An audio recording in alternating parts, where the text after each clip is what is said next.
નમસ્કાર દર્શક મિત્રો, ગુજરાતના અમરેલીમાં આમ આદમી પાર્ટીની મોટી સભાનું આયોજન થયું હતું, જેમાં અરવિંદ કેજરીવાલ, ભગવંત માન, ગોપાલ ઇટાલિયા, ઈસુદાન ગઢવી, રાજુભાઈ સોલંકી અને બ્રિજરાજ સોલંકી જેવા મોટા નેતાઓ ઉપસ્થિત રહ્યા હતા. પરંતુ આમ આદમી પાર્ટીની અમરેલીની આ વિશાળ સભામાં મોટી જનમેદની એકત્રિત થઈ હતી, જેમાં ભાવનગરથી આવેલા યુવાન કોળી નેતા બ્રિજરાજ સોલંકીએ એવું જોરદાર અને ધુઆંધાર ભાષણ કર્યું કે સૌ કોઈ અચંબામાં પડી ગયા.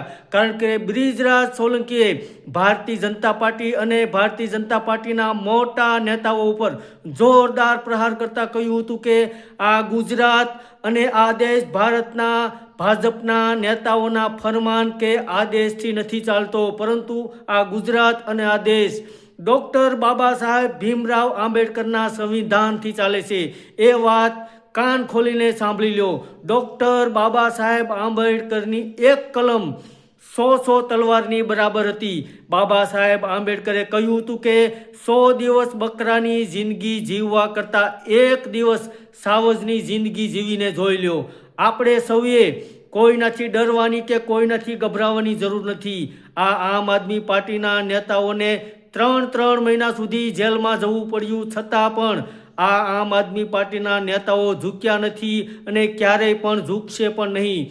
અનેક વખત આમ આદમી પાર્ટીના નેતાઓને પૈસાની લાલચ આપવામાં આવી, ટિકિટની લાલચ આપવામાં આવી, મોટા પદની લાલચ આપવામાં આવી, છતાં પણ કોઈનાથી ડર્યા વગર કામ કરી રહ્યા છે. આ આમ આદમી પાર્ટીના નેતાઓ આંદોલનના કોખમાંથી જન્મેલી પાર્ટી છે અને ગરમ તવાની ભઠ્ઠીમાંથી નીકળેલા આ આમ આદમી પાર્ટીના નેતાઓ છે. તો આમ આદમી પાર્ટીના નેતાઓ મોતને મુઠ્ઠીમાં લઈને નીકળેલા નેતાઓ છે, મોતનું કફન બાંધીને જન્મેલા નેતાઓ છે, લોકોના કામ માટે ગમે તે કરવા તૈયાર છે. એટલા માટે કોઈનાથી ડરવાની કે કોઈનાથી ગભરાવાની જરૂર નથી.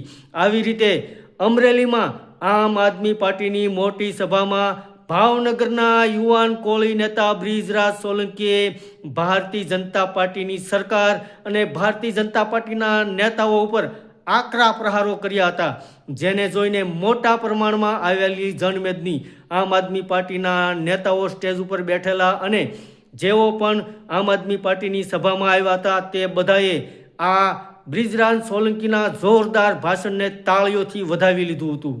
તો આવનારા સમય એ બતાવે છે આમ આદમી પાર્ટીની આ વિશાળ જનમેદની કે આવનારા સમયમાં ગુજરાતની અંદર પરિવર્તન થવા જઈ રહ્યું છે. કારણ કે લોકો આમ આદમી પાર્ટી સાથે જોડાઈ રહ્યા છે અને લોકો સ્વયંભૂ આમ આદમી પાર્ટીને આવકારી રહ્યા છે અને લોકો જેવું કહી રહ્યા છે કે હવે આવનારા સમયમાં તેઓ પણ મતદાનની અંદર પરિવર્તન ઝખી રહ્યા છે અને આવનારા સમયની અંદર કંઈક નવું એટલે કે સરકાર બદલવાની ઈચ્છા પણ ધરાવી રહ્યા છે. ધન્યવાદ દર્શક મિત્રો.